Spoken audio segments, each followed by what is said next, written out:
Hi everyone, welcome to my channel the Quint education.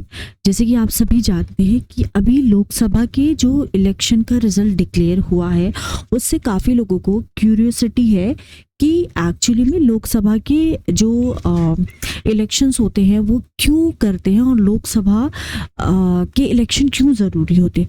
तो उससे पहले हमें बेसिक से पढ़ने की ज़रूरत है। हम जानते हैं कि लोकसभा इसका हाउस है पार्लियामेंट का, ठीक है।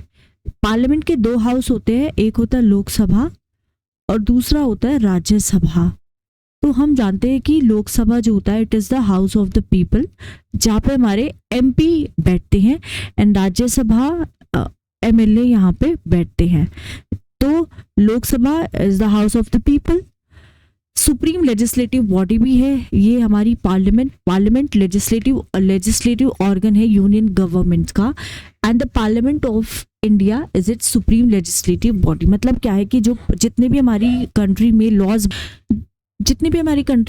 बनते हैं, हमारी कंट्री में लॉज बनते हैं पार्लियामेंट में, राइट। सो पार्लियामेंट बहुत इंपॉर्टेंट पार्ट हो जाता है यूनियन गवर्नमेंट का। ये एक pre eminent and central position को ऑक्यूपाई करता है इंडिया के डेमोक्रेटिक पॉलिटिकल सिस्टम में, क्योंकि हमारा जब देश आज़ाद हुआ था 1947 में, तो हमने पार्लियामेंटरी फॉर्म ऑफ गवर्नमेंट को अडॉप्ट किया था, जिसको वेस्टमिंस्टर मॉडल ऑफ गवर्नमेंट भी बोलते हैं। इसके पीछे बहुत सिंपल सा लॉजिक है कि जब हमारे देश में ब्रिटिश लोगों का राज था, तो ब्रिटिश पैटर्न ऑफ पार्लियामेंट उस वक्त फॉलो होता था। तो हमारे जो देश के पॉलिटिकल जो लीडर थे वो अवेयर थे इसके साथ, and they were quite comfortable with it. First जो जनरल इलेक्शन होता है under the new constitution of India, it was held in 1951 से 52 के बीच में, और पहला जो इलेक्टेड पार्लियामेंट आती है वो हमारी अप्रैल 1952 को एग्जिस्टेंस में आती है। हम जानते हैं 1947 में देश तो आज़ाद हो गया था, लेकिन देश का जो हमारे देश का जो संविधान है, कॉन्स्टिट्यूशन है, उसको बनने में थोड़ा समय लगा था। तो इस वजह से जो इलेक्शन होते हैं वो बाद में ही कंडक्ट होते हैं। और हमारी जो गवर्नमेंट है उस वक्त पता भी नहीं था कि डेमोक्रेसी को अडॉप्ट किया जाए या फिर किस तरह की गवर्नमेंट को अडॉप्ट किया जाए। तो इस वजह से इतने साल यहाँ पे लग जाते हैं।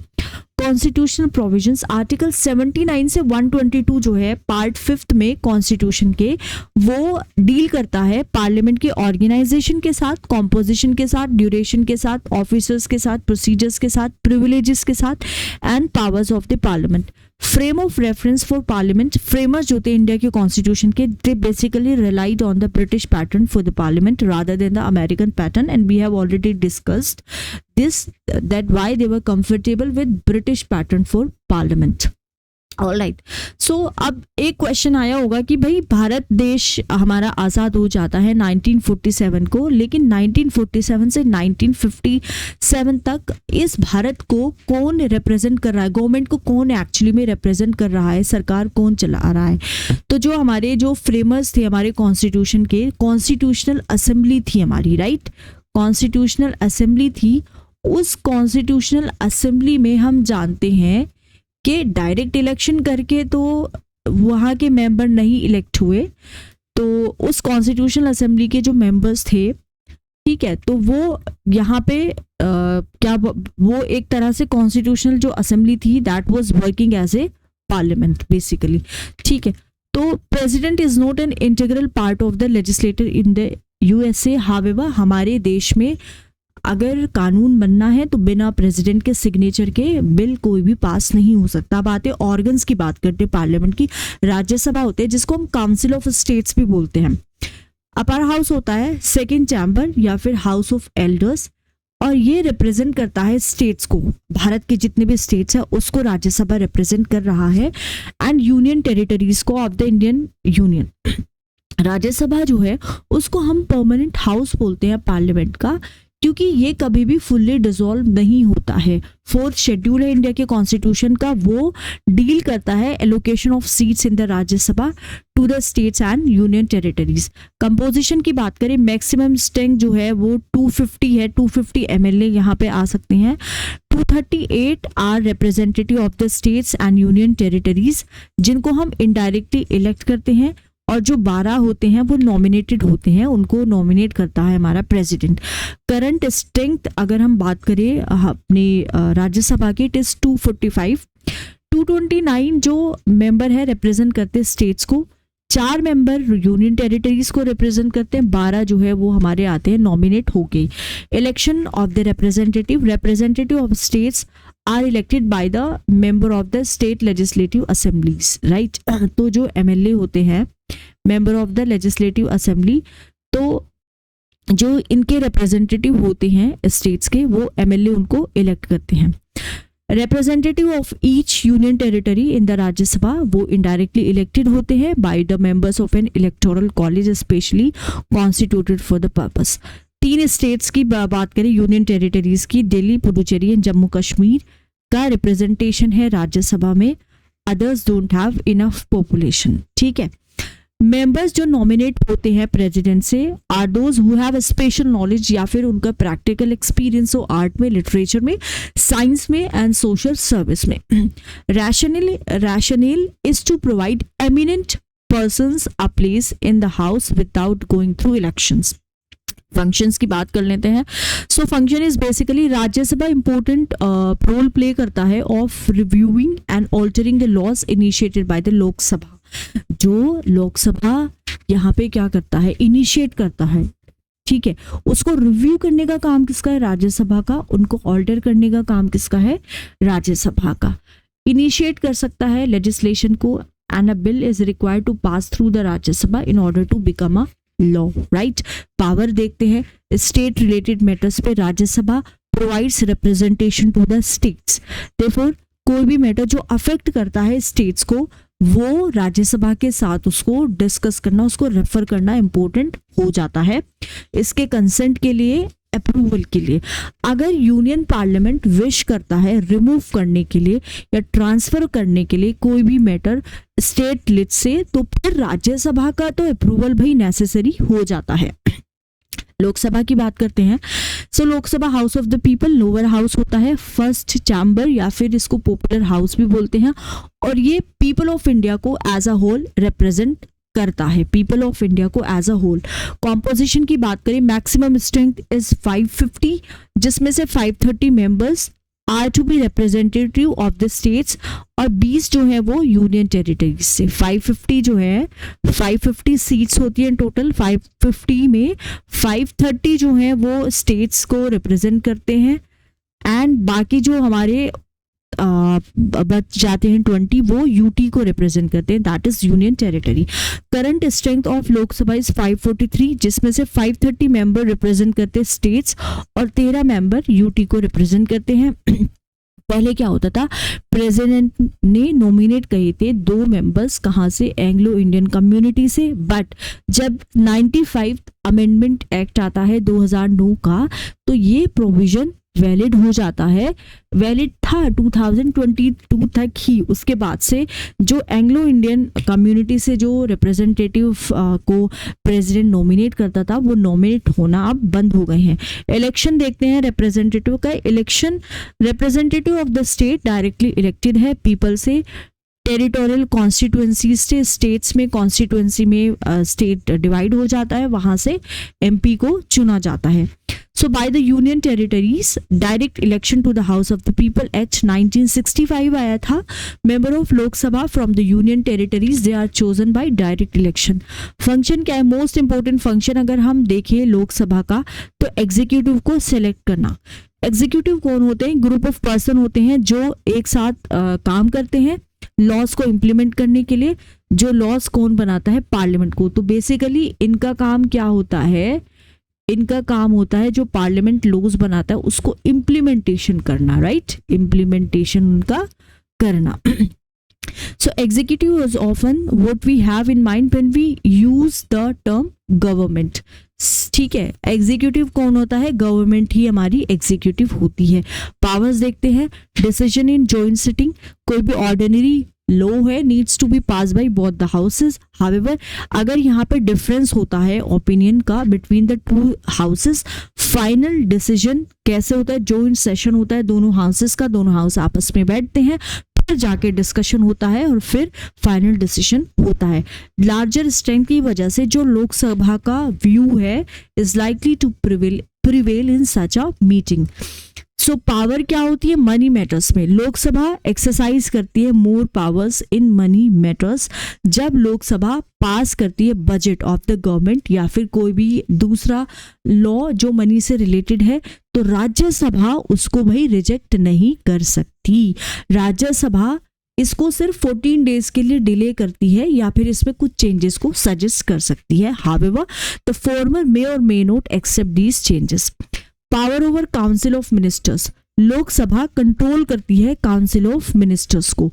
अगर majority of the Lok Sabha member ये कहते हैं they say that no confidence in the council of ministers, सारे ministers including the prime minister have to quit. Rajya Sabha के पास से पावर नहीं होती है। President of India is not a member of either of the houses and does not sit in the parliament to attend its, but ठीक है। अब यहाँ पे क्या होता है, प्रेसिडेंट ऑफ इंडिया मेंबर नहीं होता है किसी भी हाउसेस का और वो पार्लियामेंट में ही नहीं बैठता है। स्टेट का हेड होता है, हाईएस्ट फॉर्मल अथॉरिटी होता है कंट्री में। अपॉइंटमेंट देखते हैं, जो एमपी होते हैं और जो इलेक्टेड मेंबर्स होते हैं लेजिस्लेटिव असेंबलीज के, वो प्रेसिडेंट को इलेक्ट करते हैं। असेंट क्या है, for passing a bill passed by both the houses of the parliament, वो लॉ नहीं बन सकता प्रेसिडेंट के एसेंट के बिना। Summoning the prorogation of houses, power होती है समन करने के लिए और प्रोरोग करने के लिए बोथ द हाउसेस। लोकसभा को डिसॉल्व करने के लिए, ऑर्डिनेंस को इशू करने की पावर होती है जब हाउसेस सेशन में नहीं है। मेंबरशिप देखते हैं पार्लियामेंट की कैसे मिलती है। क्वालिफिकेशन की बात करते हैं राज्यसभा में, एक तो भारत का नागरिक होना चाहिए, एटलीस्ट एज होनी चाहिए 30 साल। ओथ जो है वो he should make oath affirmation stating that he will bear true faith and allegiance to the Constitution of India. According to the Representation of the People Act 1951, he or she should be registered as a voter in the state from which he or she is seeking election to the Rajya Sabha. However, 2003 में क्या होता है, provisions बनाया जाता है जो ये declare करता है कि कोई भी सिटीजन है इंडिया का वो कॉन्टेस्ट कर सकता है राज्यसभा के election irrespective of the state in which he or she resides.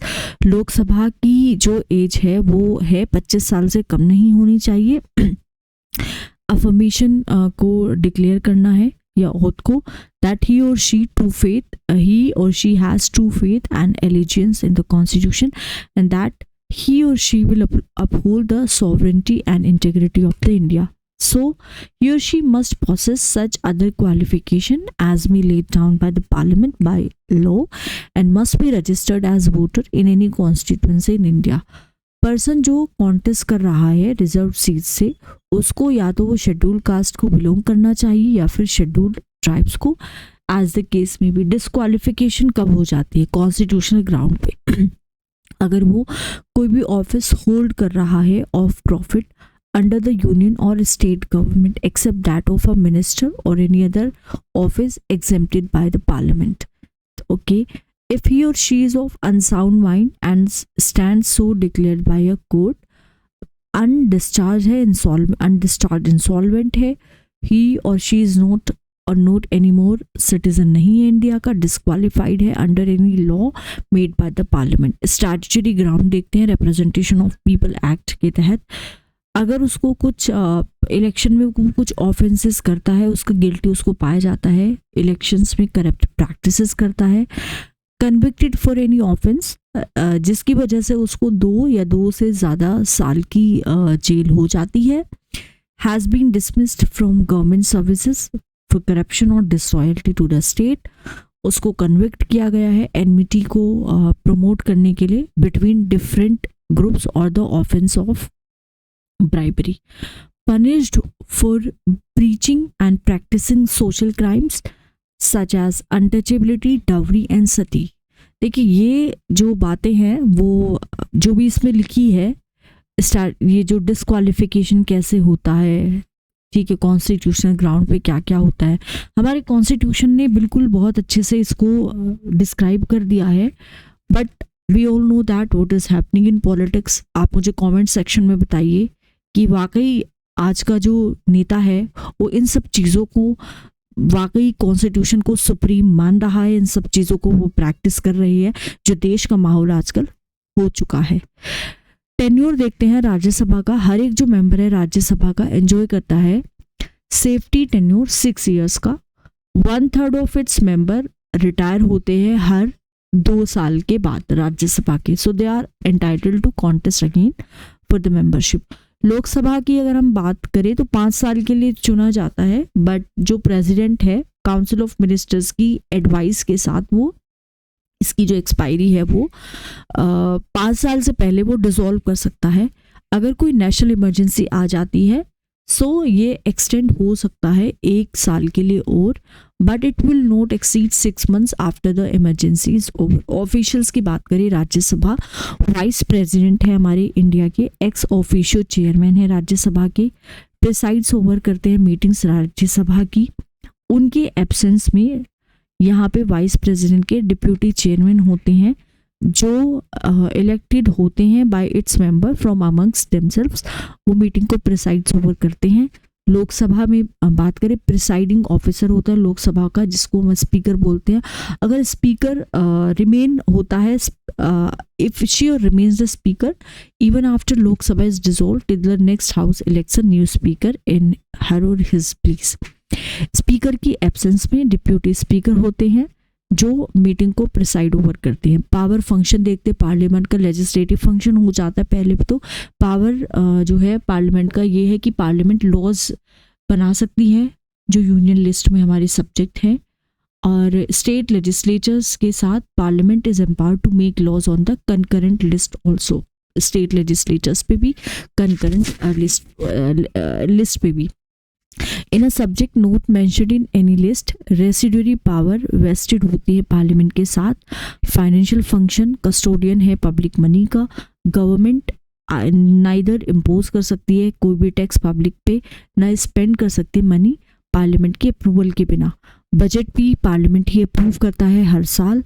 Electoral functions क्या क्या है, पार्टिसिपेट करती है in the election of the president of India and also elect करती है वाइस प्रेसिडेंट को। लोकसभा इलेक्ट करती है इसके स्पीकर को, डिप्यूटी स्पीकर को, और राज्यसभा इलेक्ट करती है इसके डिप्यूटी चेयरमैन को। Power of removal, certain high functionaries may be remove from office on the initiative of the parliament. ये रिमूव कर सकती है प्रेसिडेंट को, जजेस को, सुप्रीम कोर्ट की, हाई कोर्ट्स के इम्पीचमेंट के थ्रू, अगर वो कॉन्स्टिट्यूशन को वायलेट कर रही हैं। ओके, अमेंडमेंट क्या है कॉन्स्टिट्यूशन का? Most of the parts of the constitution can be amended bye the parliament by special majority. कुछ प्रोविजंस है वो सिर्फ अमेंड हो सकते हैं पार्लियामेंट से ही, अप्रूवल के साथ स्टेट्स के। पार्लियामेंट चेंज नहीं कर सकता बेसिक स्ट्रक्चर हमारे कॉन्स्टिट्यूशन का। Power over executive, parliament exercise करती है कंट्रोल ओवर एग्जीक्यूटिव। क्यों? क्योंकि यहाँ पे क्वेश्चन आवर होता है, 0 आवर होता है, कॉलिंग अटेंशन नोटिस होता है, एडजॉर्नमेंट मोशन होता है। Government always takes this motions very seriously because the government policies are criticized severely and their likely impact on the electoral whom the government would have to face ultimately। तो ये हमने पढ़ लिया है। अगर I hope कि आपको function parliament के क्लियर हो चुके हैं। पार्लियामेंट के 2 हाउसेस होते हैं, Lok Sabha, Rajya Sabha. If you have any query then please जो कमेंट सेक्शन है आप उसमें लिखिए। चैनल को लाइक कीजिए, शेयर करिए, वीडियो को सब्सक्राइब कीजिए। Thank you so much.